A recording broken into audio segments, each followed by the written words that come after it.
It's going to be chapter 5 and chapter 8. So let's see what else we need to talk about. We've already been kind of taking a running start at chapter 5. All sorts of neat things there. I'm learning as I go too. Okay.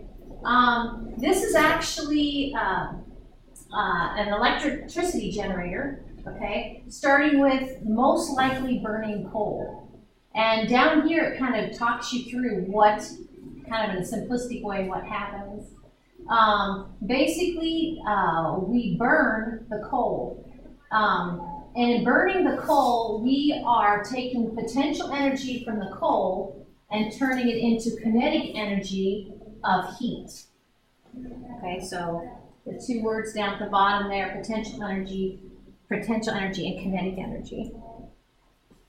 Let's see. And then once it's heated under high pressure and such, then it goes from number 2 to number 3. That hot water will then expand and run these turbines, and these turbines then are turning kinetic energy into mechanical energy. The kinetic energy motion, anything that's hot has a lot of motion, and the turbine is moving. Okay. And as it moves, it actually ultimately creates electricity. And electricity then is pushed out. So the generator then creates electrical energy. So that's kind of the nuts and bolts. Now, behind the scenes, one of the things I didn't show you is this kind of bright portion. So we have this hot water coming from the turbine, and you can kind of see where this warm water then goes into a cooling tank and then back into, it can be pumped back in to actually be here where more cooler water to condense the hot water that's in the tube. When something condenses, let's see, let's go around the room. Let's pick on you, Natalie.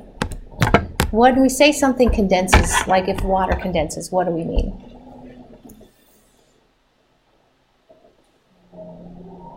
What if I gave you terms like solid, S for solid, L for liquid, G for gas? I gave you those terms, and I said condensation. Which phase change are we talking about? Something condenses. It turns into a liquid. Exactly. When something condenses, it goes from a gas to a liquid. Yep.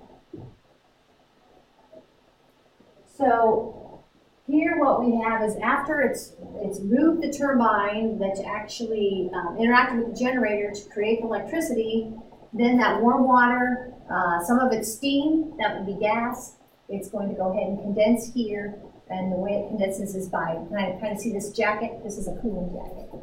And so we have kind of water exchange here.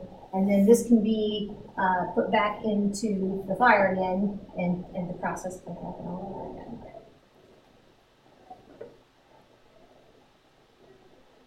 So these kind of seem like they're appropriate to put here, but just in general, in science, we talk about the law of energy.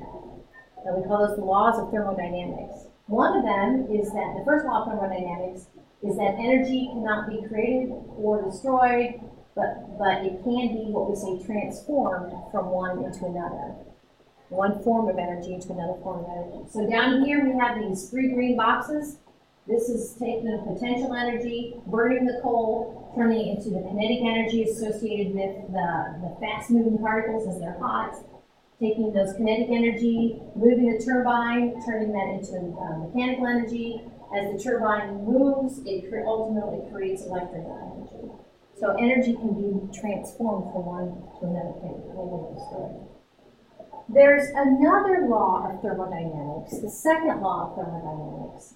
And it's one of my favorite, but I don't think I can really talk about it, dive into it too much right here, I think.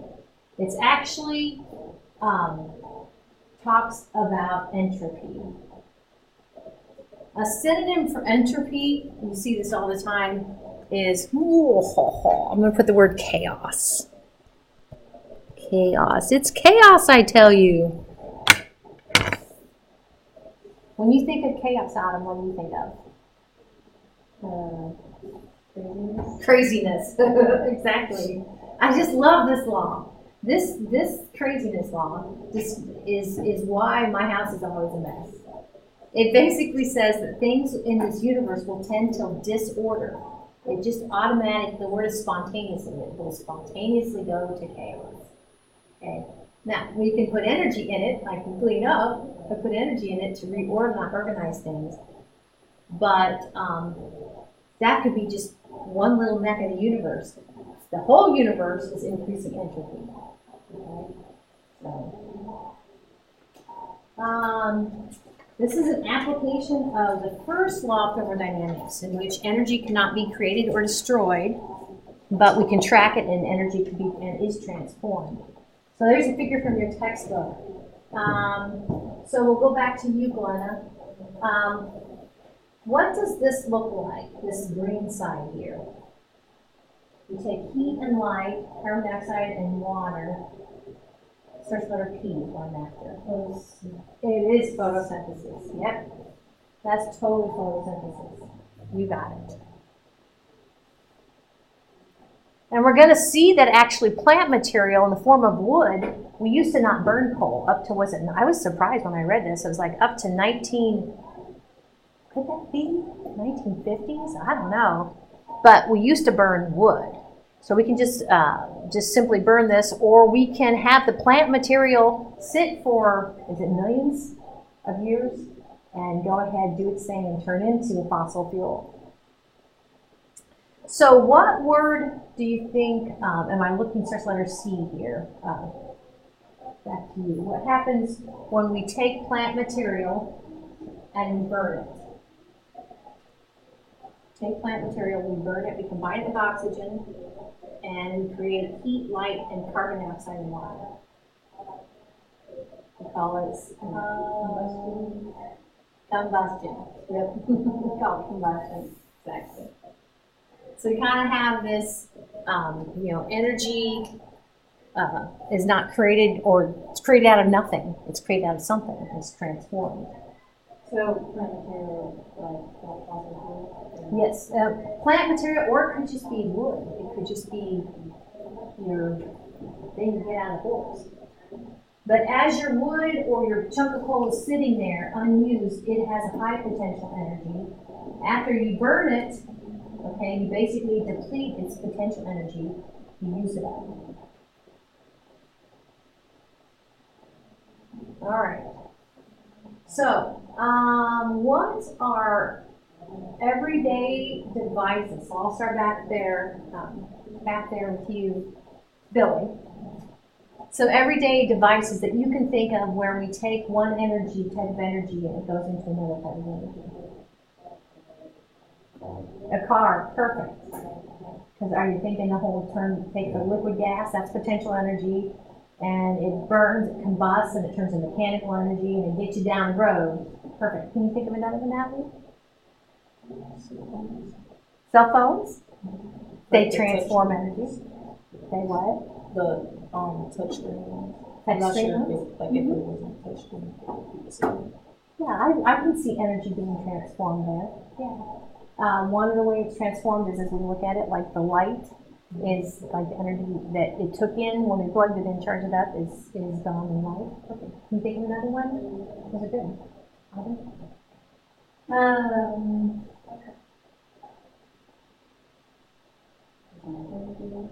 Microwave? Microwave would turn electrical to heat.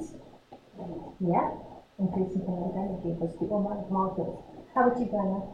Throwing a ball? Throwing a ball? You are converting your energy into motion energy of the ball. Perfect. You got it. Perfect. This is Newton's cradle. This is, you've probably seen before. You have, what is it, 6 balls suspended here. Wait a minute, looks like he's got one over there. I don't know. I can't quite see. This looks like he's got balls going everywhere. But you've seen them there where you take one and you let it go and it goes over here and you let it go. Okay, and that's actually energy is conserved, right? But now will that go on forever? No, eventually slow down. To me, one of the things, and you could look into this kind of, but like when you hear the sound, that's actually energy escaping the system. The other thing is, if you were to feel these, you think they're kind of warming up. And that's energy that's not going to be there to kind of let it do its singing thing. So eventually it will slow down. It actually uses its energy. I've got some problems here. Let's see if you want to do them or not. Sometimes I bail on my problems. But these your turn problems. But one of the things you've heard him talk about is this idea of how efficient is a power plant. So this is how you calculate the efficiency of a power plant. You take the electricity that comes out of the power plant and you divide that by the heat that was created by the fuel. So the heat that's created by the fuel is the raw heat. And in the workings of the power plant, you don't get out 100% usually. Okay, and that's its net efficiency. In general, the word is higher here. The word I kind of hit is higher. In general, the higher the temperature that you're creating that water at, that you're creating so it can go through ultimately the turbine, then the more efficient the power plant in general. Okay. So I actually worked these out ahead of time, and I think I'm going to go around the room and ask you specific questions and kind of work them here on the board. So let's see. I think we might be to you, Billy. So we're going to kind of work this problem together. And it's a version of question 15, but I put a B there because it's not exactly like it. So this says we've got two coal-fired power plants. And actually, I'm going to say we actually have 3 of them. The first one's 100% efficient, and there's where my question is to you, Billy. So we're going to go with 100% efficient. Okay? And all of these power plants are going to have an output of 5.0 times 10 to the 12 joules. That's a lot of energy per day. They're all 3 going to do that. And if it's 100% efficient, I'm going to come do it on the board. We need to come up with what mass of fuel in kilograms would we need to run it daily. So my first directed question to you, and I'm going to use the factor label method up here. I'm going to pull from that. I'm going to say, and actually when I did this, I did it this way. Okay, this is my plant. My coal plant, my power plant. I better put power plant so it's not a green plant. Okay, and this is my electricity coming out, and this is 5.0 times 10 to the 12th, and that's joules per day. Okay, now down here we kind of saw, this is my combustion. This is where I'm going to be burning my probably coal. Is it possible for the plant to be 100% efficient? No. Oh. But I'm just doing this to make a point. Oh. Yeah, I don't think it is. No, because it will lose energy, like the slide said, and heat, and I think sound and material. It will definitely lose energy. So 100% efficient is kind of silly, but that's what we're going to start with. So I don't have a question yet to you. So here's what I'm saying. What's coming out the pike is 5.0 times 10 to the 12 joules per day. Now, the first thing that I did, and I think I want to do, is, one more thing I'm going to add to my thing here. Notice it says the grade of coal used releases 30 kilojoules. So here under combustion, I'm going to put 30 kilojoules of energy is released per gram. That's my coal. This is from my coal. So my first question is, can you help me get from joules to kilojoules? So I'll get you started here. So I'm going to put joules down here in the bottom, and I'm going to put kilojoules up here in the top, Billy. So what numbers go here?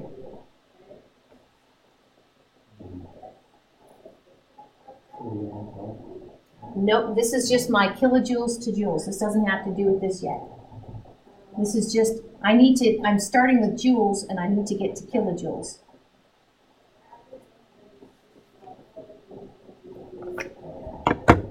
How many, I'll put one here for kilojoules. How many joules are in 1 kilojoule? 1,000. Yep, that was what I was asking. Yep. Okay, so we're back. That's like what I was confused. I'm always confused. So kilo means Kilo is big, okay, kilogram is big. Kilo means big, so that means you have 1,000 little ones in the big one. You have 1,000 joules in your kilojoule, 1,000 grams in a kilogram.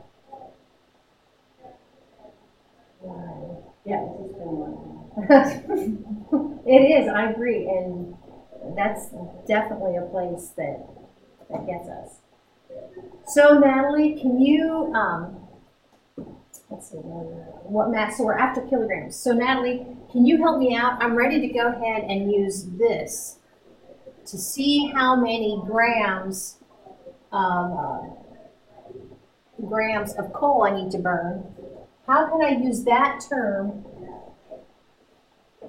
So my joules cancel, I have kilojoules. I'm going to put kilojoules down here and grams up here. So what numbers go from, can you see that? I can see. Okay, good. Is it 1 gram? It is 1 gram. 1 gram and 30 kilojoules. Yep.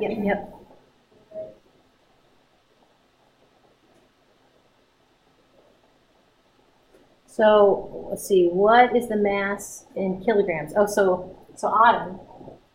So my kilojoules cancel. I have, how do I get from grams to kilograms? Okay, so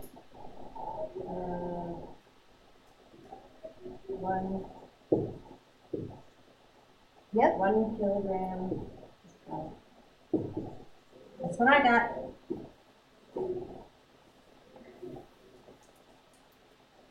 Okay, Glenna. So grams cancel, we have kilograms. So that's the kilograms of coal that we would have to, what mass of fuel would we have to use each day. So do you have your calculator? what don't you? Don't let me do the 30 times 1,000, right? Because the other, it's multiplies. Well, so what I would do in my calculator, what I'm getting is 5.0 times 10 to the 12 times, these are 1, divided by, so I don't think, that's the only thing at the top. And then I had down the bottom, I have a term of 1,000, a term of 30, and another term of 1,000.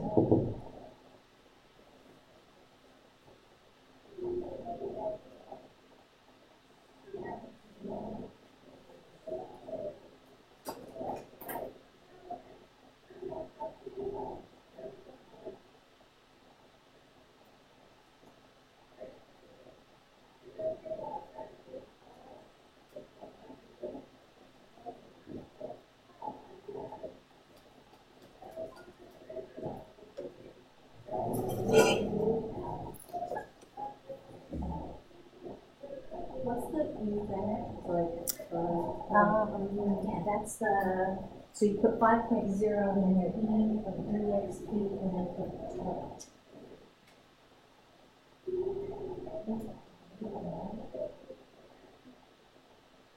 And then I would get in parentheses. I actually, oh, I see what you're doing. Okay. 16,666.66. So yeah, I got the same thing, because I got 1.7 times 10 to the minus 5. Thank you. Yeah. Or 10 to the 5th, sorry, Yeah. minus 5. 1.7 times 10 to the 5th.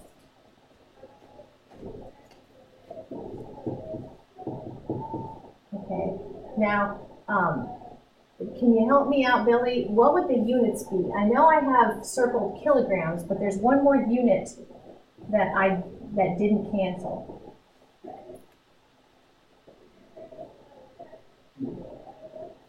Joules canceled. One more unit in the denominator that didn't cancel. Mm-hmm.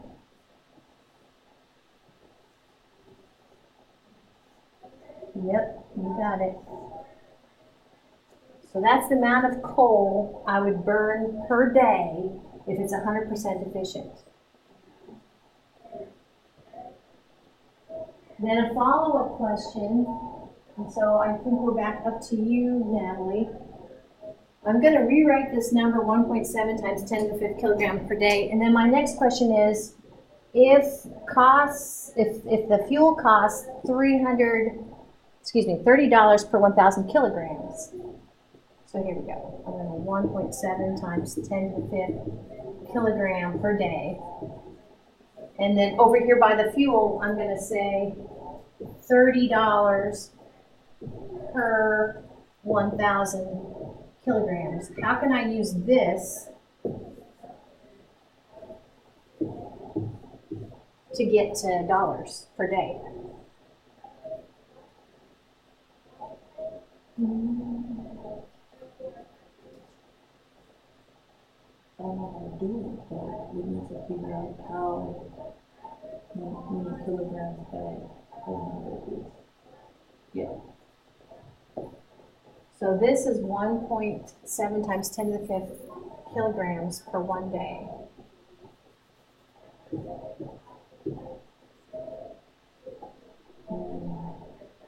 Multiplied by 3.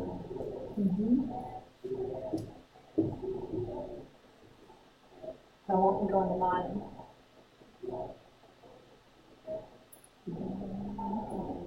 Multiply by 30. Yep. $30 per 1,000 kilograms.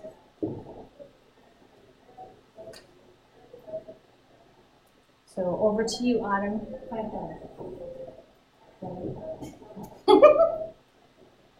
Yeah. Or let's see, I got 5.1 times 10 to the 3rd, so 5,000. I'm liking it. And then, Glenna, what would the units be?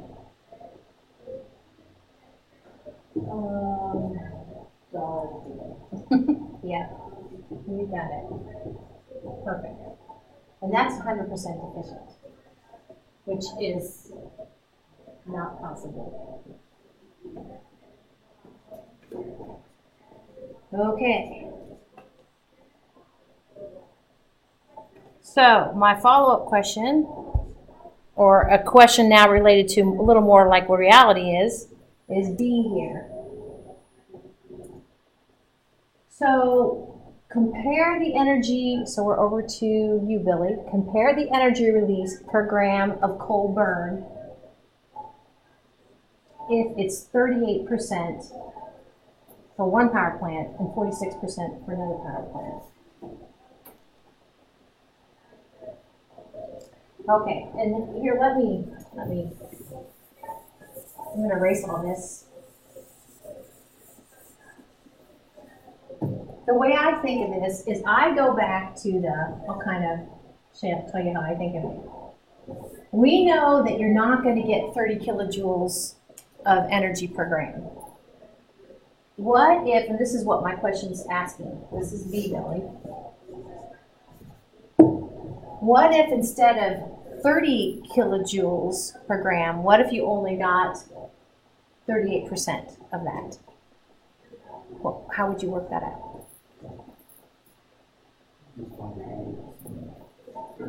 Yep, that's what I would do.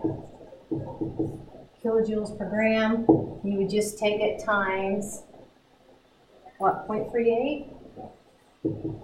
That's what I would do. So Natalie, can you go ahead and tap that in?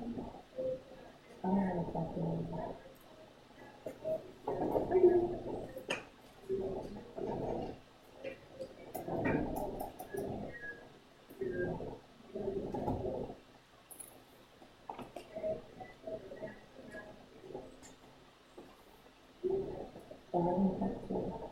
11.4? And Natalie, what would the units be?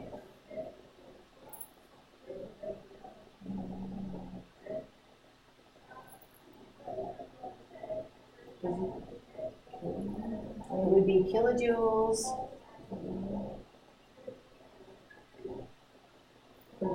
Yep. Okay, Autumn, help me out for the next one. How do we go with one that's a little more efficient? 46%.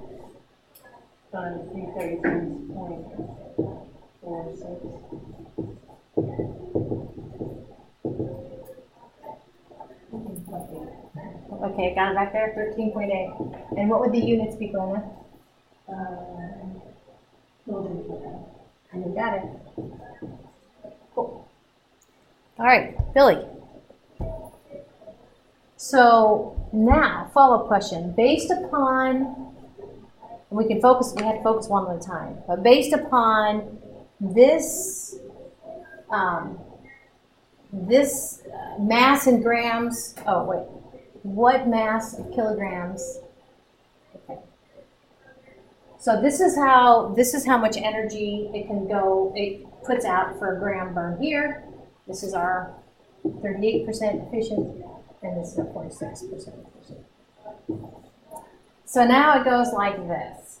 Our goal is this. That's our goal. This is what we got going on. Okay? So, to work this, I'll go ahead and get you started. I'm going to start with our goal, 5.0 times 10 to the 12th, and that's units of joules per day. That's what we're trying to push out. I guess I'll stick with you, Billy. What did you do last time to switch from joules to kilojoules? Your second term.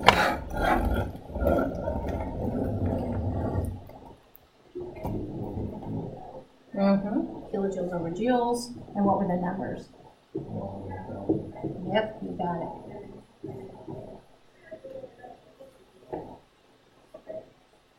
Okay, so back to you, Natalie. Let's go with the 38%er. Help me go ahead and use this now. That ratio, I want to put it here so that I get grams.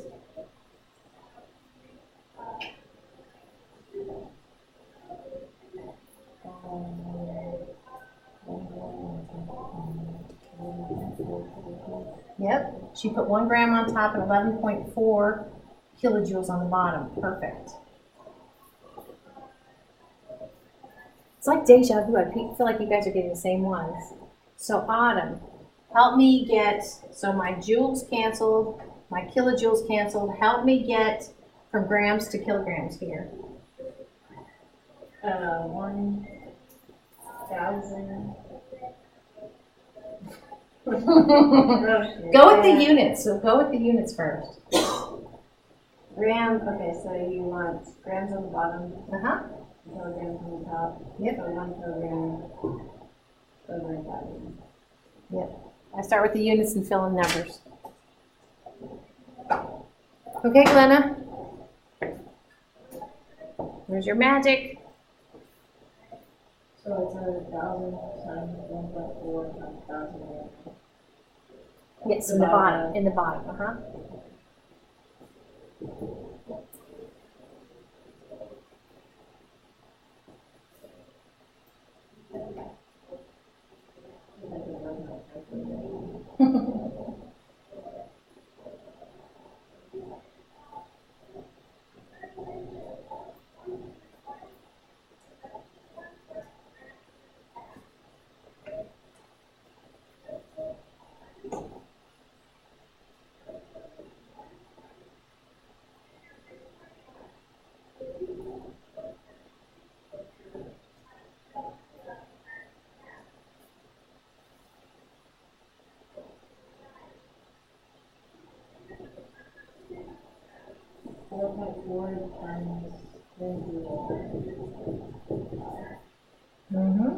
Very good. And what would the units be?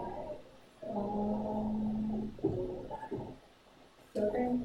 Kilograms? Or kilograms? Kilograms.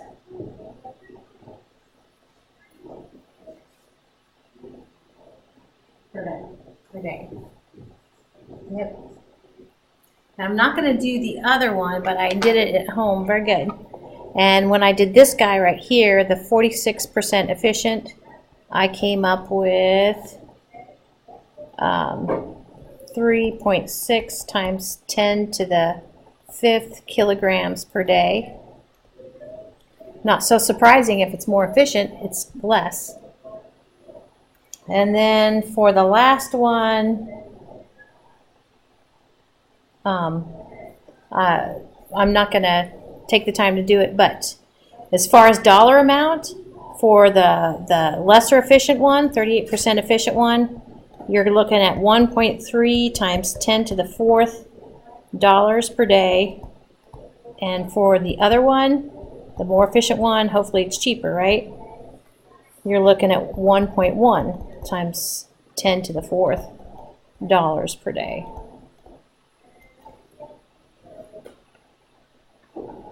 Which you could have just gotten that by taking, couldn't you take 5,000? Maybe. 5,000 times. Could I just have taken my other, because for the first, didn't we come up dollar amount per day? No, that doesn't matter. I don't know. It's possible there's an easier way.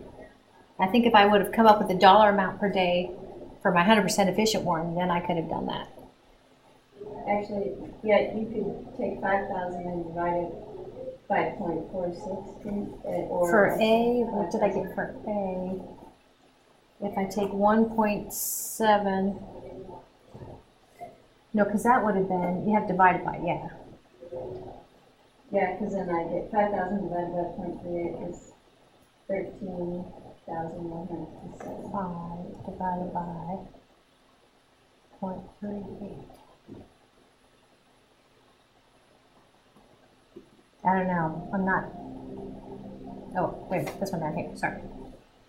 I'll take 5.1. Because before we got 5.1 times 10 to the 3rd dollars per day. If I just divide that by 0.38.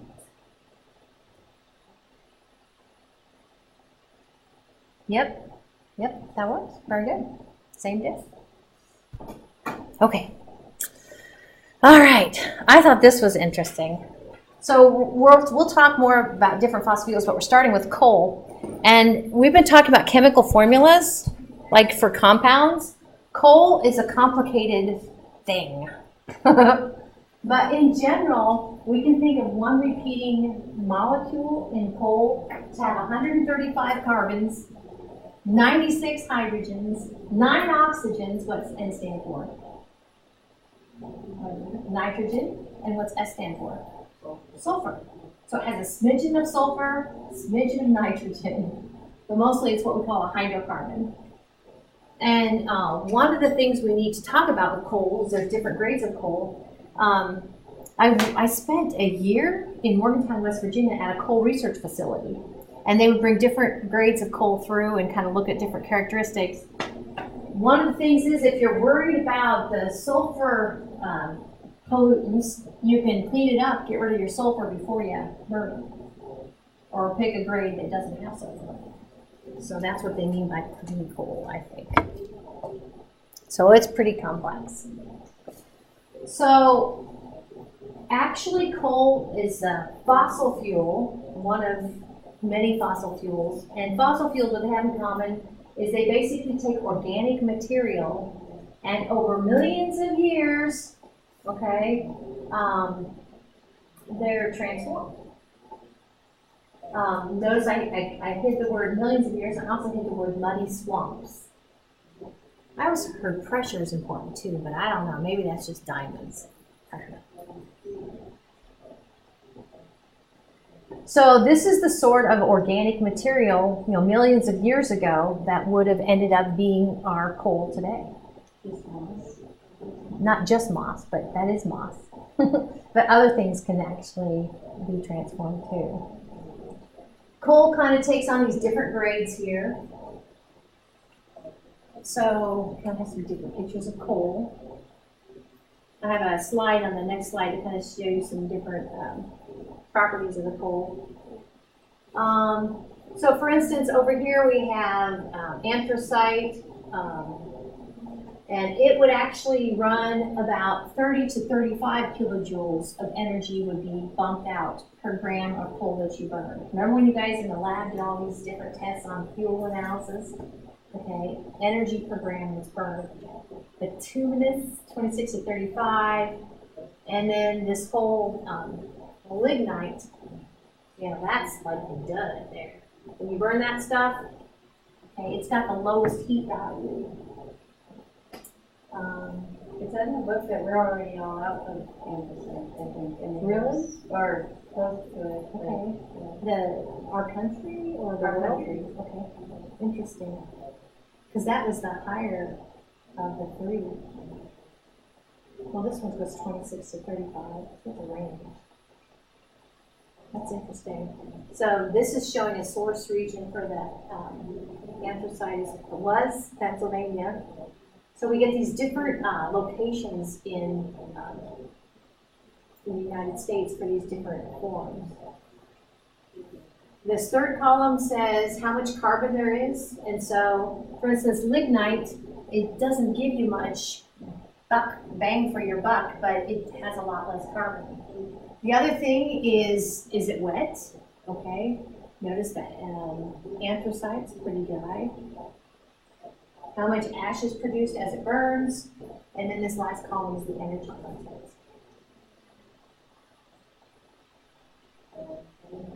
This actually is a graph just of the United States, or related to the United States, and it's a graph of various fuels. So, of course, fossil fuels would include coal, natural gas, petroleum. The top three are fossil fuels. Do you know what peat moss is designed? It's like used for gardening, isn't it? I think so. Peat moss, it's a ground cover. Isn't peat moss like when we go like in the tundra regions, like northern latitudes, and it's kind of ground cover? I don't know. So, like I said, I just found this interesting, that wood actually was the major source of energy until 1960s. Are you serious? That really surprised me. So if we kind of get our bearings looking at the dates here, 1960 would be right a little past 1956. Okay. But to me, this statement, and I got this from your author, is not reflected here because wood is this brown one here.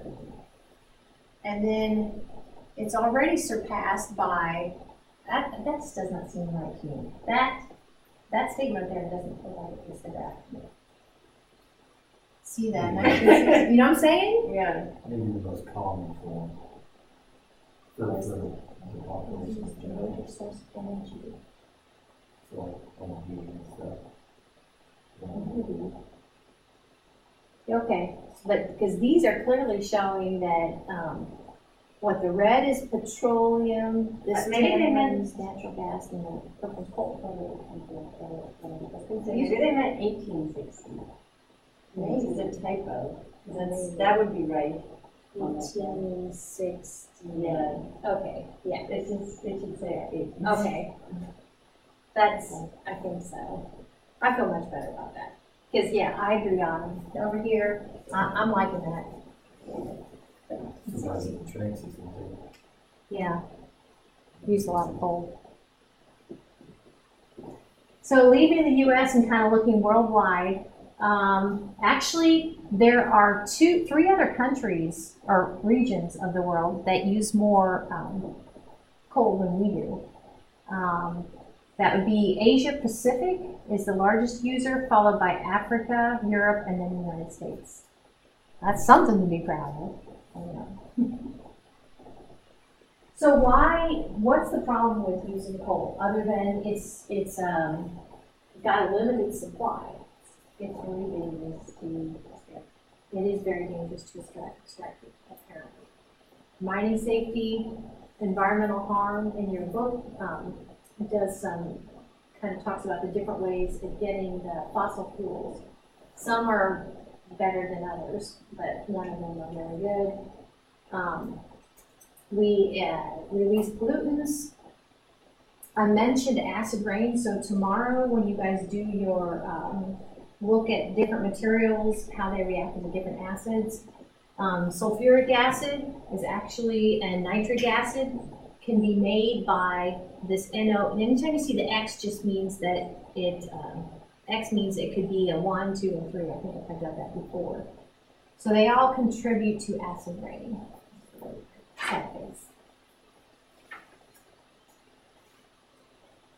And the moths in Germany that change color because all the soot laying around on the trees and stuff.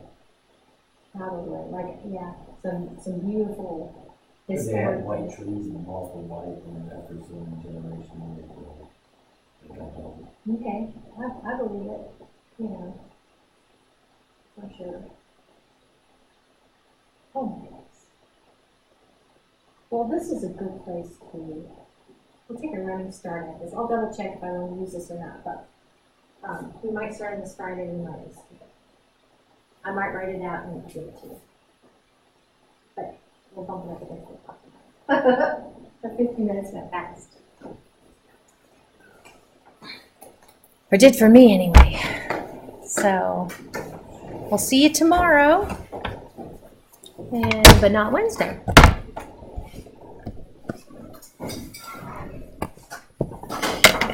Just as a side note, and you might